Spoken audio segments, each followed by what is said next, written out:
আমার একমাত্র ননদের জন্য আমার সংসারটা ভাঙতে শুরু হলো। আমার হাজব্যান্ড এবং আমি একা আলাদা বাসায় থাকতাম, কিন্তু আমার শ্বশুর শাশুড়ি গ্রামে থাকতো।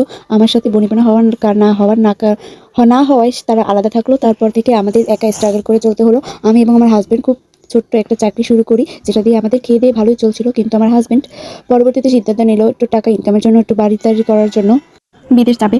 ঠিক তারই 2-3 মাস পরে তার ভিসা হয়ে যায় এবং সে আমাকে ডেকে বিদেশ চলে যায়। কিন্তু সে বিদেশ যাওয়ার পরেও আমি কিন্তু চাকরিটি কন্টিনিউ করে যাই এবং আমার অল্প অল্প করে জমানো টাকা দিয়ে আমি পুরো পরিবার সংসারটা আমার মতো করে গুছিয়ে নিই।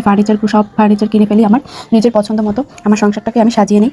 কিন্তু আমার ননদের কাছে বিয়ে হওয়ার কারণে সে তার মন খারাপের কথা বলে প্রায় সময় আমাদের বাসায় আসতো, যেত, থাকতো। কিন্তু আমি এতে কিছু মনে করিনি।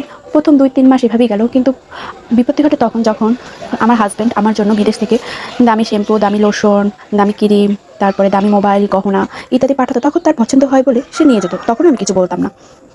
এতে আমার একটু খারাপ লাগতো না এবং আমি তার ভাইকেও জানাতাম।